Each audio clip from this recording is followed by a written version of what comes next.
God damn. 70.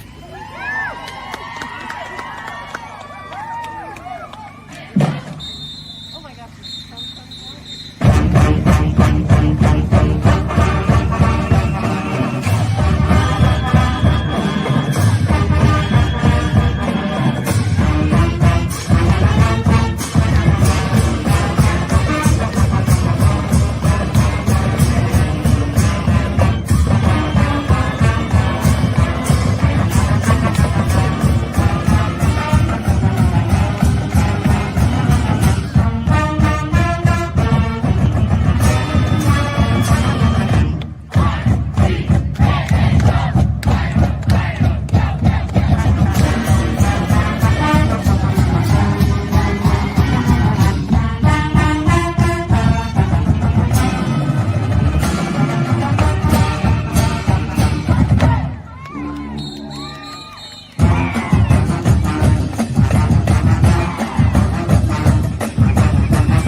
Welcome back, Mighty Vandals, to Tubs at the Club for the first actually instant reaction of the year. We are coming to you minutes after Idaho's heartbreaking 31-28 loss to the San Jose State Spartans. Again, we are Tubs at the Club, brought to you by Snake River Stampede Whiskey, but we'll get to we'll get to that a little bit more on in the show. I've been apparently drinking way too much of that today. We're the Vandals affiliate on the Big Sky Podcast Network. You guys know who we are. I'm Dallas Hammer, joined by brave, bold Brian Marceau. Yeah, dude, good to be here. Fucking gut punch, man.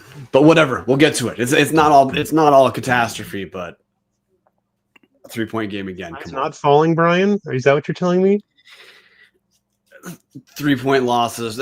We'll fucking talk about it later. It's tough. It's not a catastrophe, but defeat from the jaws of victories would have felt like whatever. Move on. To the actual show, not move on, because we do instant reactions for a reason. And you heard him there. Producer Tater, Marten Heemstra, the man in Moscow. Marten, you're typically Mr. Sunshine and Rainbows, but how are you doing right now? I normally, old Idaho me would have been like this, like, hey, we got money. I don't care. I mean, they stayed relatively healthy. Like, it felt like Idaho coulda, shoulda. It was like a lot of coulda, shoulda, woulda game stuff in this game, but I feel really good going into conference play now. Mm-hmm. Guys, we're just going to jump right into it. It's Around the Bar, brought to us by Hughes River Expeditions. Again, Idaho, unfortunately, losing 31-28 after a last-second field goal for the Spartans. Idaho jumped out to a 14-0 lead. They held most of the way through the first half, and then San Jose State scored 2 touchdowns in a 5-minute stretch at the end of the second. Idaho trots out Cameron Pope to kick a field goal to take the lead at halftime. Unfortunately, misses from 39 yards, and then a punch, counterpunch, punch, counterpunch. until unfortunately San Jose State is the team with the ball at the end of the game and kicked again a field goal just under 50 yards to seal it. Marten, your immediate reaction on things that went well for Idaho today? I think for me the big one, I'm going to keep it kind of simple and just say it was nice to see. It was nice to see them spread the ball around more. Nice to see the offense, like Woods, have a more balanced, not say more balanced, but Wood. Sorry, I'm gonna eventually effing remember that because I'm looking at his name right now. Mr. Wood had a more to have like a more balanced, spread out passing attack. It was nice to see the offense actually not just one dimensional run the entire game. Like they still did their ground and pound, that ground and pound, but it's more ball control offense. But it was nice to see at least that still work against a team of a quote a higher division. You mentioned that time of possession, Marten. 39 minutes for the Vandals, Brian. Yeah, I mean, I want to cover Martin's point on Joshua Wood. You'd probably say that's his second best passing game as a Vandal against San Jose State. Wood goes 18 to 32, 232 yards for 2 touchdowns, 0 picks. He did have some close calls, but those calls are not picks. So 2 touchdowns, 0 picks. Also rushed 1 yard touchdown. So that's 3 touchdowns on the day for Wood. 41 rushing yards total on 8 rushes. There was a sack in there. But I want to. It's hard to talk about what went well for Idaho offensive on the game without just sticking offensively to what the Vandals did. Hey, to your point, Dallas. So Idaho's possessions on their touchdown possessions were all exclusively long drives. Their shortest touchdown possession ending in a touchdown was the first one, a 6-minute, 6-second drive. Our 3 other drives are 8 minutes, 50 seconds, 9 minutes, 42 seconds, and 7 minutes, 27 seconds. If the defense is able to stop San Jose State at all, that recipe is absolutely going to work against virtually anyone. And I say that because, I know I'm stepping on the second half of the show, but Idaho was not able at all to stop San Jose State. But with how they were able to control the ball and capitalize on all but the missed field goal, they had a couple punts, whatever. That I think a lot of Big Sky teams, I think a lot of FCS teams are looking at that thinking, holy shit. Because that makes the other team have no choice but be able to press offensively. It happened to work for San Jose State today. There's a lot of teams who that will not work for. So if what we saw from Idaho offensively, and not just time of possession, I thought Matt Linehan for most of this is probably Matt Linehan's best game as far as a lot of the drives. Mixing it up on third down. The Vandals got into third down. This just makes me shit my pants, but I have to accept that that's a Brian thing, not an actual problem. Idaho's 9 of 18 on third downs, but 5 of 5 on fourth downs, which equates to like, hey, they get to those late down scenarios 18 total times. 14 of those times it worked out just fine for Idaho, and the conversions were a mix. Sometimes it was the power game, but a couple of the late game conversions, Ford put the ball in Joshua Wood's hand, and Wood delivered. So you might talk more about the run game itself, but from the view of Idaho now has a Big Sky schedule left for the season, I don't know what Big Sky teams are going to look at the tape from this game and think, oh, yeah, Idaho's not going to be much of a problem offensively. Yeah, I got to be honest, guys. I feel like I'm about to get flamed in the comment section and in our Discord and from random people on Twitter. Idaho was the better team in this game. I am not concerned about Idaho at all. The coaches lost this game. It's simple as that. Players executed pretty well. I know a lot of people are in the sky is falling mood because Idaho just lost again another winnable game against an FBS school, but there is absolutely nothing that has happened to change my mind that Idaho is a top 4 team in the FCS. Absolutely nothing is screaming out to me about that. San Jose State was held to no points in the first quarter. Idaho stopped them on 3 straight drives to start the game, and unfortunately, it was the 87-yard run that happened at the start of the second quarter when Idaho takes that 14-0 lead. San Jose State takes the ball, blown gaps there. Idaho lets up again an 80+ yard touchdown, and then Idaho immediately goes direct snap to Art Williams, incomplete pass, punt. San Jose State takes the ball, goes and scores. It's a complete move away from what Idaho has proven what their offense should be. Run the goddamn football and then let Joshua Wood beat teams with the arm when he has to. Don't go out there chasing points, which is what it felt like was going on after that first touchdown. It was like, oh shit. Okay, we're not gonna walk through this. Gotta score. And then what happens? San Jose State gets the ball back very quickly after a 3-and-out. They go tie the game. I do not understand the decision to go back to Cameron Pope. We spoke about it last week that, hey, we know special teams guys are going to get opportunities again. Didn't necessarily expect it to be the very next week in a clutch situation where, unfortunately, Pope did miss that field goal. Feels like that's kind of hanging over the heads a little bit. Very curious to see what Thomas Ford thinks there after that's, again, not to pin everything on one guy because it's a missed field goal at the end of the first half, and then it was a field goal early on in the Wazoo game. But those points end up mattering at the end. And now, again, this completely changes the way that everything rolls out throughout the rest of the game. But at some point, I question, when do you decide 4th and short, under 30 seconds left, in bonus territory? Man, let's go for the end zone and fucking tear their goddamn throats out. You're on the road against a team that is a division above you. Do not kick this football. I don't know if I'd kick that football if Trey Farquhar was there. Especially not when your options are Cameron Pope and Owen Forsman, and obviously Ford does not have the faith in Forsman that the rest of us do after having seen him kick a couple times in the dome last week.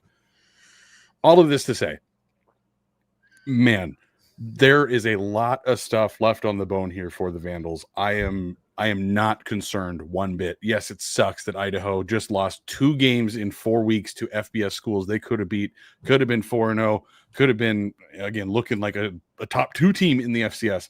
That's not how.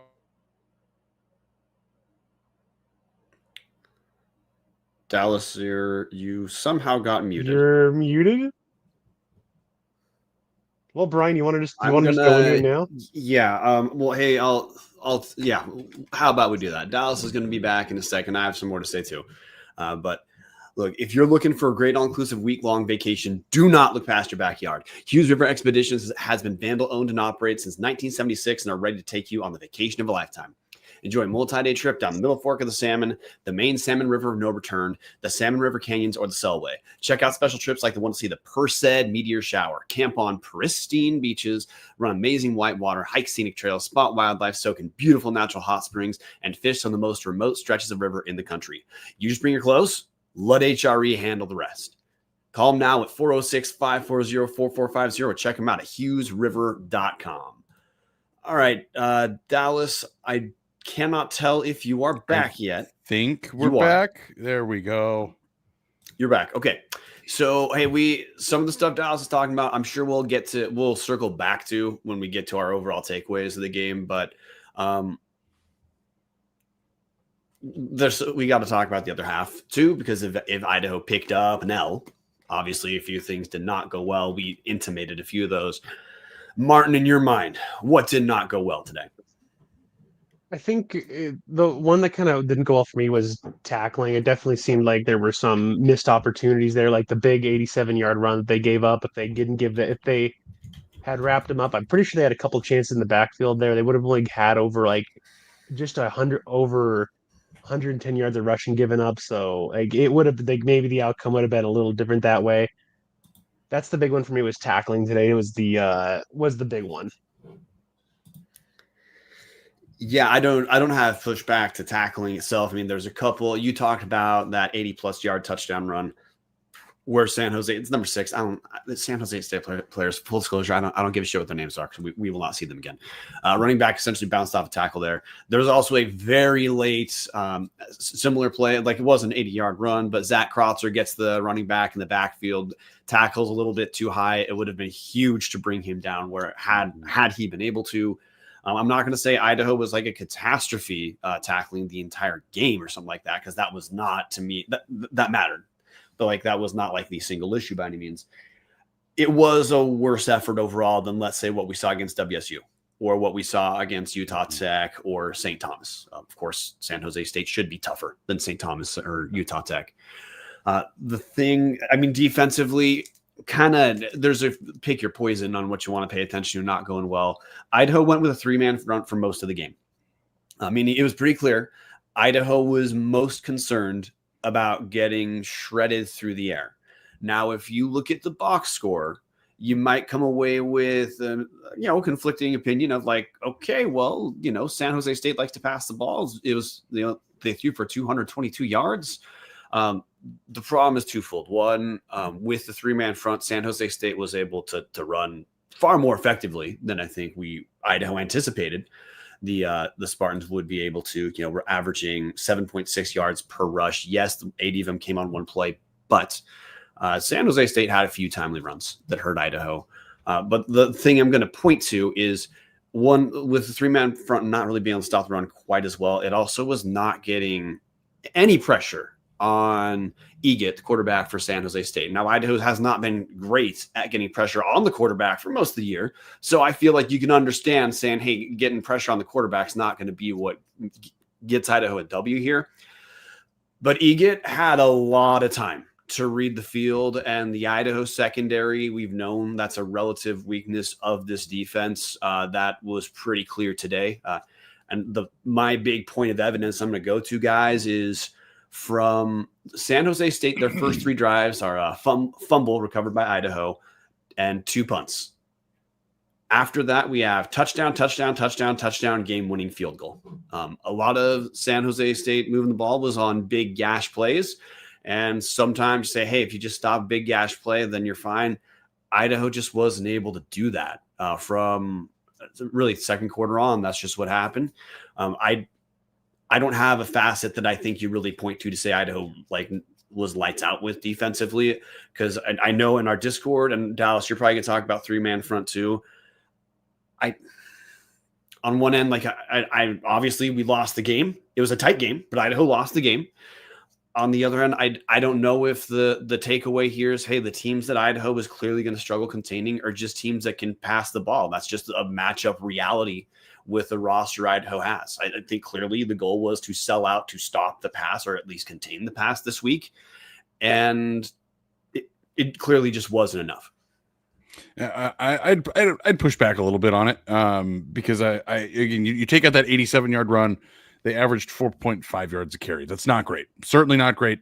With a 3-man front, you're gonna really need those linebackers to be disciplined and fill the run gaps. And it maybe didn't quite happen as well as it should have. There's also a handful of times that, again, I hate to call out a guy for missing one, but Zach Krotzer had, I think it was Frank Chalk, their primary running back, and it looked like he had him dead to rights, 7-yard loss, and somehow just went right over the top of the little bowling ball, and then the dude busted it off for +7 instead of -7. That was a huge gut punch. A couple of those things happened frequently, but man, with a run and shoot offense, holding them to 222 yards is a big deal. Yes, obviously, second, third, and fourth quarter, you needed to get off of the field, and it did not happen. I would equate that to there were some DBs missing. We know safety Zach Lustig did not play.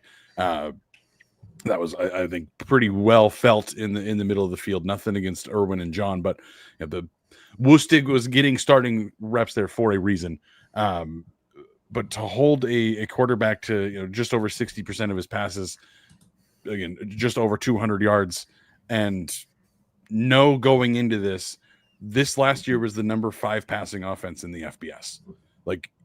I don't necessarily have an issue with saying, hey, look, Idaho put 8 guys back in coverage. It fucked up. It didn't work sometimes. Would have loved to have seen even a 4-man front or 4-man rush just to see, let's get a little bit of pressure to Eget, because that's the one thing that did not happen. He had 1 pressure the entire game registered. So that's where some things fell short. But I don't necessarily have a problem with holding them to, yes, 31 points is not great. But again, we're talking punching up a weight class. We're talking some unfortunate coaching errors that happened here. As Rob Maurer says, two DBs out this week. I think Aaron Kinsey was the other one out. Just not.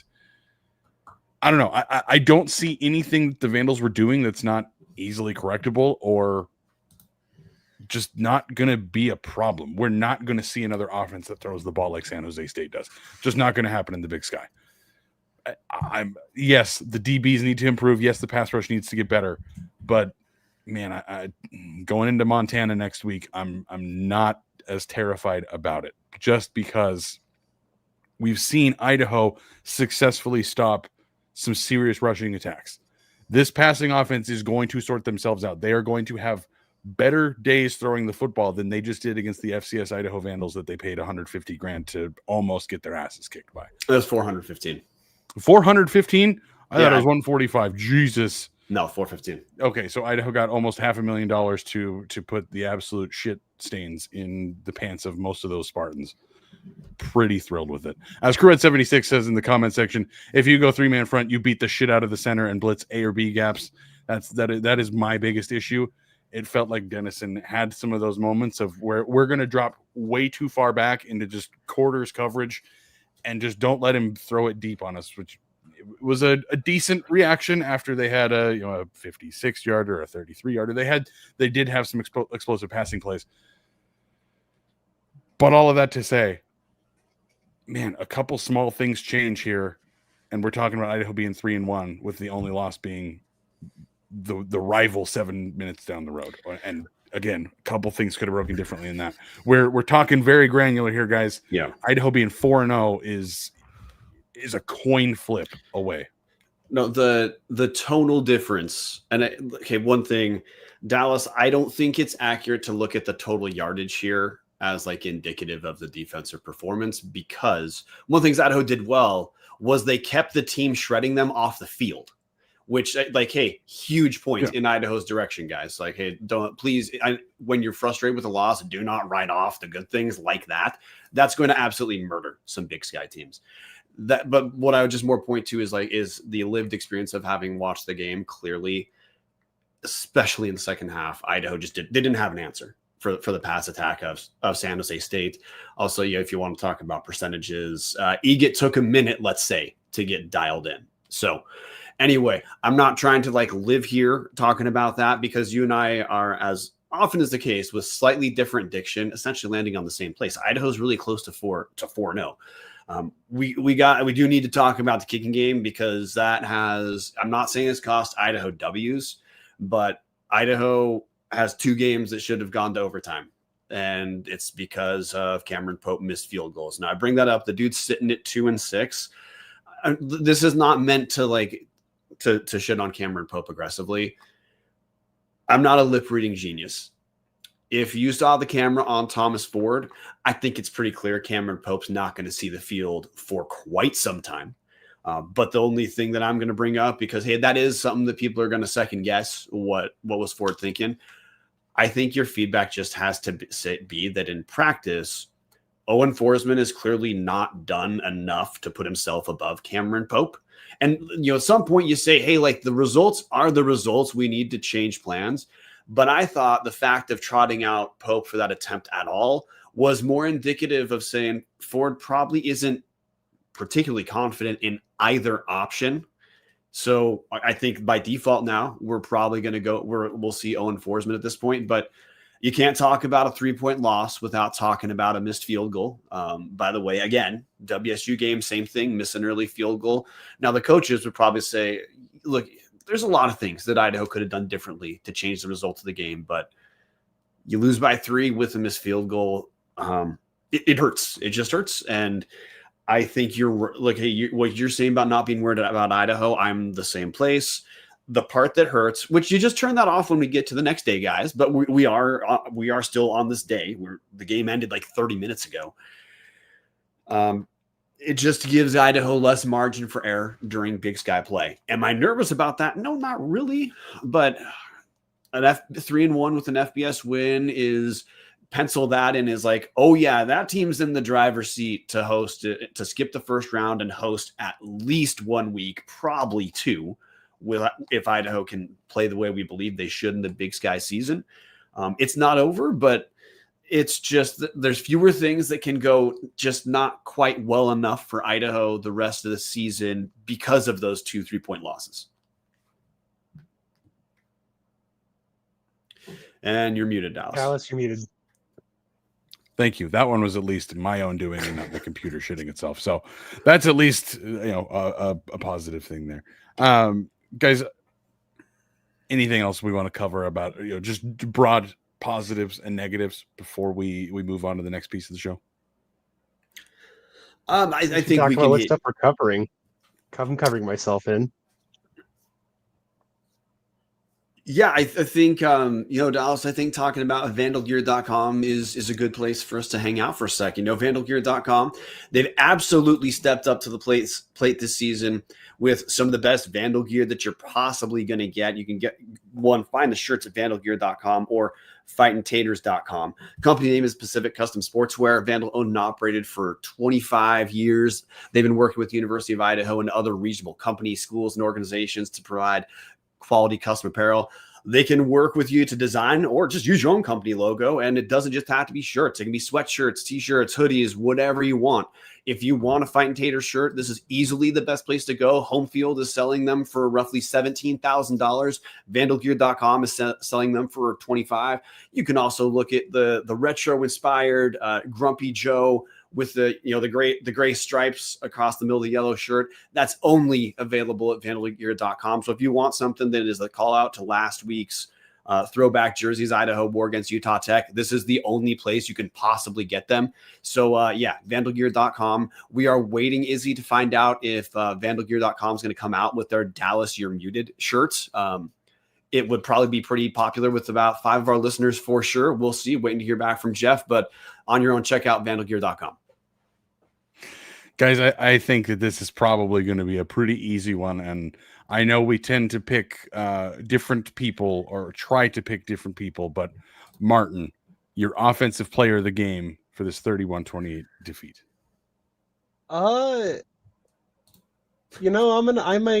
I'm not gonna pick Woods. I'm gonna go Super Alice. And finally having him kind of come out and make some plays. I know he only had 3 catches for 56 yards, but he did kind of. I know he kind of made some noise in spring game, and it was the first kind of time we saw him play on offense. I'd say a lot, and it was kind of like nice to see him step up, to have someone else outside of just Yarrow and Menjivar at wide receiver kind of show up.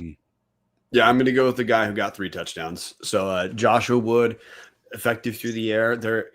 Like every FCS quarterback, you're going to have some ups and downs through the season, through a single game. But broadly speaking, Wood seems to be getting a little bit more and more dialed in with hitting some of those intermediate to like longish intermediate passes. He just looks like he's getting better and better and better at those. We know he can run the ball, but he's been pretty judicious, and I mean that as a compliment. Because we were all the same way watching the WSU game. We're like, wow, he can run the ball. God, he's going to die.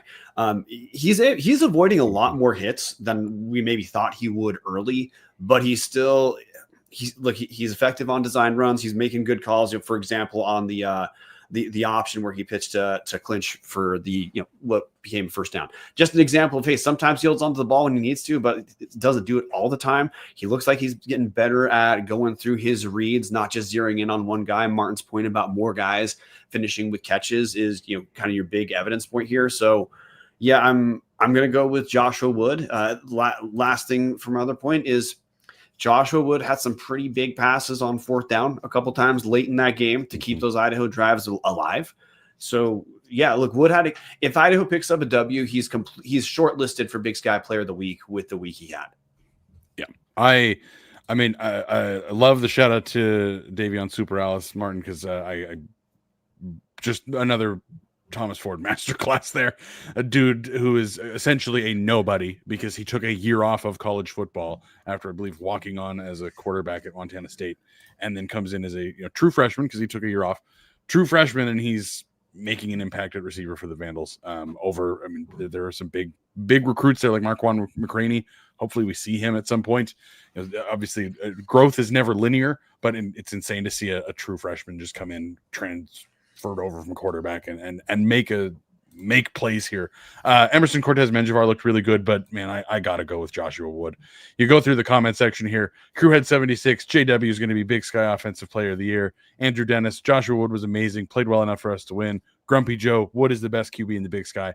100% agree with all of that. And that's where my biggest frustration is with the coaching staff this game is that kick at the end of the half.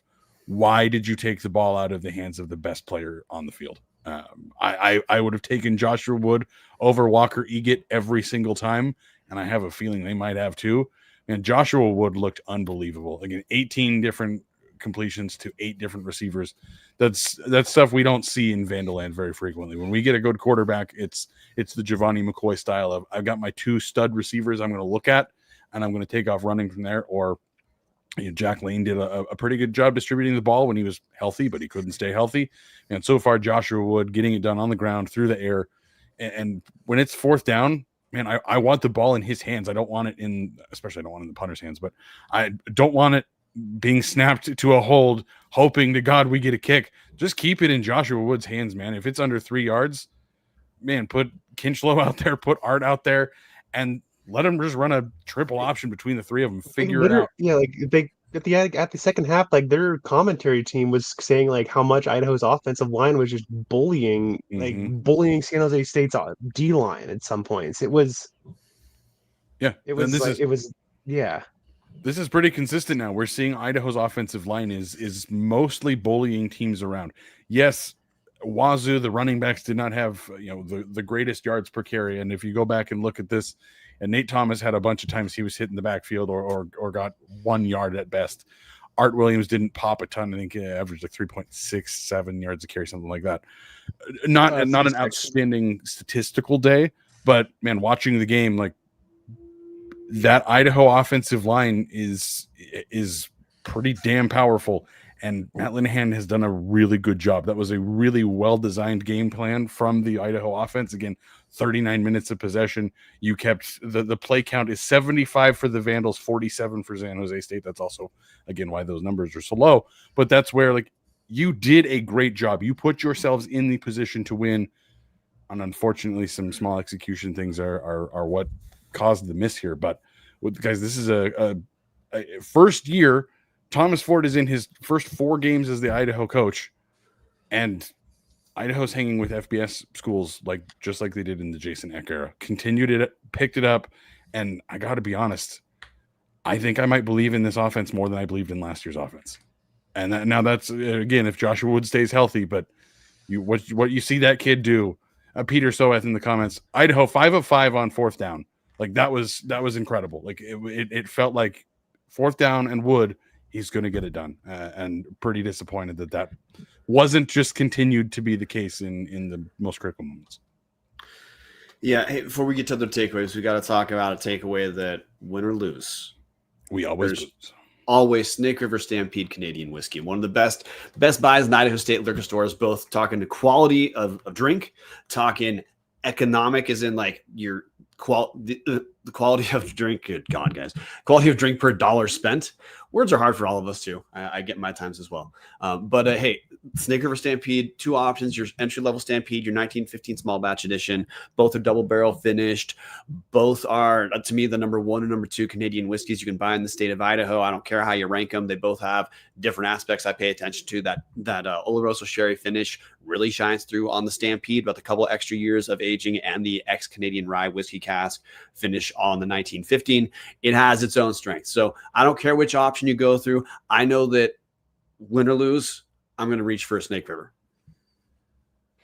And man, especially after a heartbreaker like that, man, sometimes that Oloroso sherry cask really helps just knock a little bit of that edge off. When I think for most of us, this does leave a pretty foul taste. I think we're all at kind of different degrees of this, but again, as all of the positive smoke I've been blowing over here, guys, at the end of the day, Idaho lost a game that they really should have won, and that's the second time that's happened this year. But no, as we've said across the season, if you're going to lose games that you should have won, it's better to do it early in the games that don't actually matter. It's also different to lose to a team that, hey, San Jose State is expected to be pretty good in the Mountain West. Mm-hmm. Losing a game like this, not exactly the same as losing to like a Northern Colorado or something like that. Yeah. So like, hey, like we get to be upset, but we need to like not be preposterous morons at the same time. The reason to me this hurts, other than, hey, like, look, any loss hurts.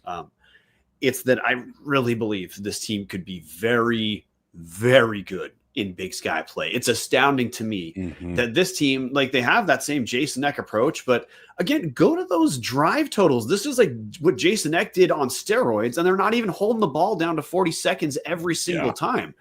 The thing I said that freaks me out, sometimes just the number of time they get to third down freaks me out. I'm convinced it's not a problem. It's because they trust the offensive line. They know, like, look, if they get to 3rd and 5, like, whatever, they can get to 4th and 1. They don't care. They're going to be fine. Brian, sit down, take a Xanax. Like, that's just the strategy. This is how the thing's going to work. The math I'm looking at, though, is if you want to, for a fact, skip the first round, you probably got to be 9-3 because every team plays the 12th game this season. So it's 8-4 is the old 7-4 for this coming season, or something like that. So now with Idaho with two close losses, you look like, okay, it's weird to say, but for Idaho to be able to skip the first round, they might have to go 7-1. Now, like, hey, 6-2, you're sharing the Big Sky title. Maybe you're in the discussion, but that makes, like, hey, next week at Montana, it's still not a must win because some of the other teams in the Big Sky, look, I don't think NAU looks more impressive than Idaho. I don't think UC Davis looks more impressive. And I think Sac State is still a shit show until proven otherwise. So, like, there's reason to say Idaho is going to be fine, but if you want some margin for error at all through the rest of the season to skip the first round, this coming week at Montana on ESPN at 7:30 p.m. Pacific time, when Idaho is going to essentially have, like, the audience of whatever nation tunes in. If Idaho picks up a win, they've got a lot of breathing room for quite some time. It's just the reality, though, of when you have to play some OOC games like Idaho does, you have a risk of picking up 2 losses. To be fair, Idaho is sitting at the exact same place Montana State is, where they're both top 10 teams. They are both looking at 2-2 heading into Big Sky play. Montana, I know their record is going to be different, but, like, hey, one of their wins means virtually nothing. So even if you want to say Montana's a baby step ahead of Idaho, it's a baby step. It's not a ton, which Idaho can completely turn on its head this Saturday. But that's, I guess, the part that hurts to me is more the picking up the losses don't actually mean anything for FCS teams in a negative sense, especially if you're competitive. They still may be helpful for you in pulling. But what picking up a W means as far as playoff positioning, like, we can acknowledge that's a big deal. We can acknowledge not all is lost while still saying there was something lost. Yeah, Brian, I got to be honest, I completely just checked out because all I heard you say was Mercyhurst, and you mentioned Sac State and Montana State, and we haven't let off with this, guys. Sacramento State, we all know that the transitive property of football matters. Sacramento State beat Mercyhurst by more than Montana State did, so I think that makes Sac State better than Montana State. So that just really negates everything we've just talked about in the last 5 minutes. Jokes aside, because I know how people love Sac State discussions. Players of the game on defense, Martin. Oh boy. that is the most ringing endorsement I could have given. That's exactly what I was thinking. I don't know if I have one. I'm going to be 100% honest here. Unless I act and try and I know what I'm talking about by reading off the score box, but I'm not going to do that. I'm going to be honest. I don't think there was a defensive player of the game. Yeah, I'm gonna go Dylan Lane. Okay, another lost opportunity, because I guess that's the other theme that may be making people anxious about Idaho with the 2 narrow losses is that Idaho could easily be 4-0, and there's some self-inflicted gunshot wounds that explain why Idaho is 2-2. That offsides when Dylan Lane batted down that 3rd down pass, boy, that was a killer. That was an absolute killer. I'm going to go with Dylan Lane. Again, I don't feel super confident with anyone on this team. I certainly am not picking one of the safeties or corners this game. And I think with the 3-man front, we already covered it. You probably don't go there.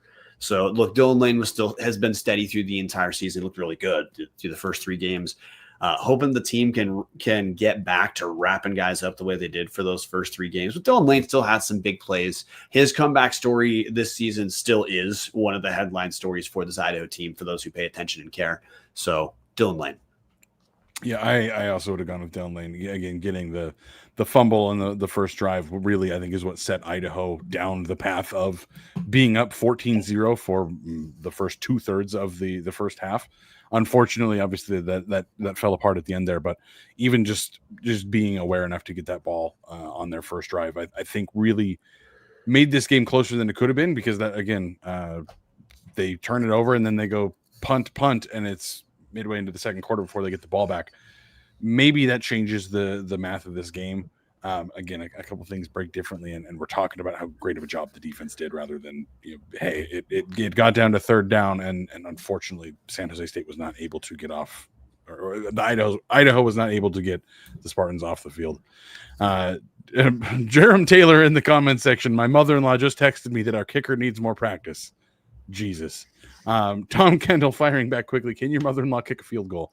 I don't think we're in that extreme of dire straits yet, but I will be very interested to see what Thomas Ford says about the decision to go with Cameron Pope, after I believed he had said Owen Forsman had proved enough to win the job, and then didn't get the kick in the clutch moment when it mattered. You're of course talking about in the press conference, not what we saw on TV.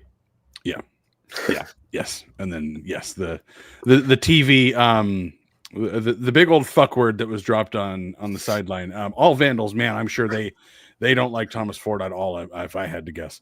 I have a 15-page thing on just that one thing he said alone. That's probably true, bro. Man, Brian, you're our All Vandals correspondent. You go check that out for me, because I don't want to waste my time there. But Not it. Gentlemen, we are circling the drain of this instant reaction. We are just over 40 minutes in.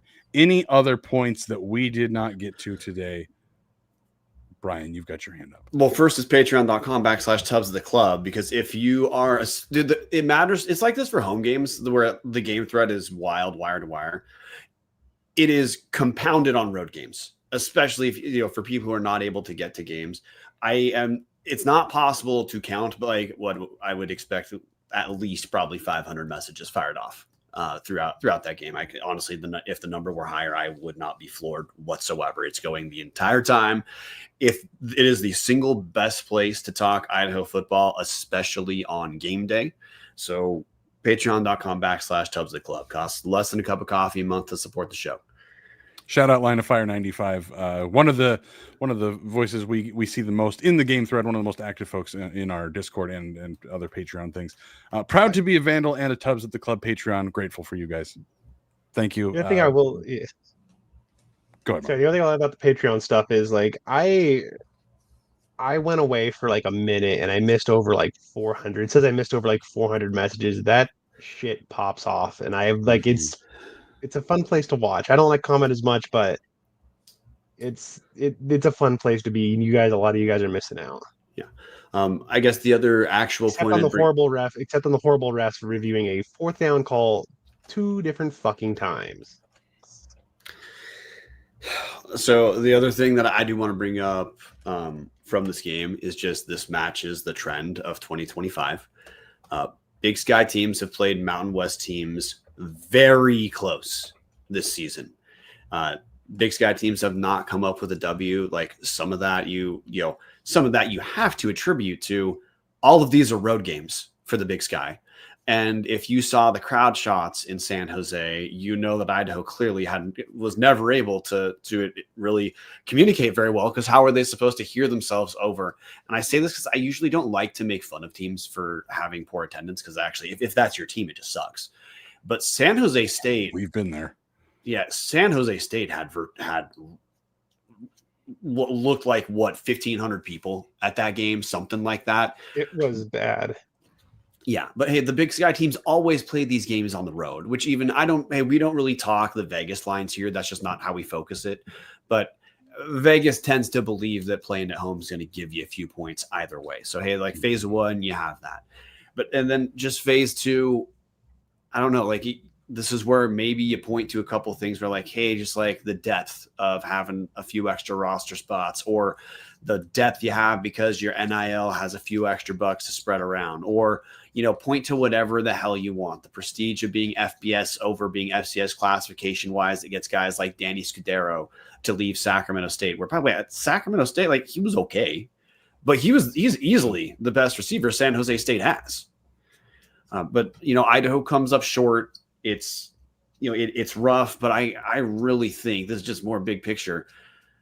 The Mountain West and the Big Sky are getting closer and closer and closer competition wise. There is not a huge difference. You cannot tell me that Idaho shouldn't have won that game, and that if Idaho played that game 10 times, that all 10 would probably be close. Idaho was not outclassed talent wise. Chuck, are you for real? That does not. I don't know if I believe that number, Chuck. Official attendance 13,000 for those listening to this on podcast, not seeing. Yeah, very funny. Like that's that's like the old Idaho attendance. That, by the way, when people like relitigate an argument that we don't try to needlessly bring up, like they'll cite attendance figures that are completely imaginary. 13K for that San Jose State game's imaginary. There were not close to 13,000 people at that game. But anyway, to go back to what Brian said, I was also kind of like, it made me smile and almost kind of laugh about like when the comments.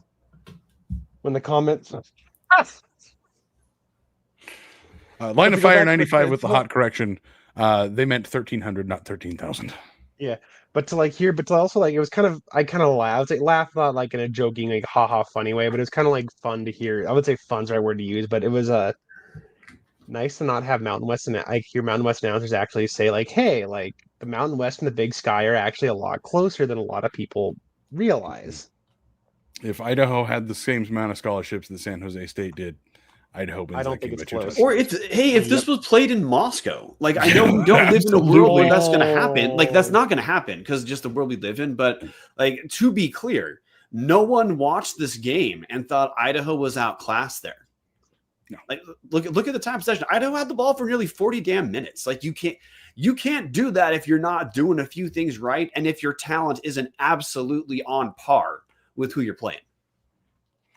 Just to really wrap this show up, guys, Ron Lowney showing up in the comment section, fresh off of watching his team not beat Mercyhurst by more than Sac State did. Tough loss. Your season is on the line next week. Again, we don't want to jump too much into the preview stuff, guys, but I will say next week is the inflection point. If Idaho wants to prove all of the hype that we've been speaking about how this team looks like they are going to be a bully of the Big Sky, and it does start on the road in Missoula next week. That's going to be on ESPN2, guys. 7:15 kickoff, so you're going to want to make sure to be there for our Patreon discussions, our game thread, as well as our instant reaction we'll try to do after the game. Could be Sunday morning. Who knows? We'll see what happens. Big Sky After Dark can get weird. Well, it might be Sunday morning because it is such a late kickoff. Exactly. So we'll see when that actual instant reaction goes, guys. But again, 31-28 San Jose State Spartans over the Idaho Vandals. Better luck next week. Vandals fall to 2-2 on the season. Gentlemen, any final thoughts before we wrap this up? Well, my first final thought is always like, I love that I'm the grandpa of the show, but I'm always the one who's game to say, hey, game ends at 11. Dude, let's go. What the hell are you guys doing? Come on, man. It's time to go. And see, I tend to agree with that, but I also think like we do have our beloved Captain 58. There's no way in fucking hell he's going to be able to watch that live. We have some other folks that again, that's a pretty late time. So we'll see when we do the instant reaction. It could be 1:00 in the morning. It could be 8:00 the next morning. It could just be never. Maybe we take the Little Brown Stein and then we just don't react to it because we do a 3-hour Grizz fan pod type of show about absolutely blowing their buttholes out, Brian. But yeah, there we go. Had to get it in there for him. And then we could call it the little prolapsed anus instead of Little Brown Stein. But we will see what happens when we talk Vandals versus Grizz next week, guys. With that said, obviously we are all very punch drunk. Go Vandals. Go Vandals.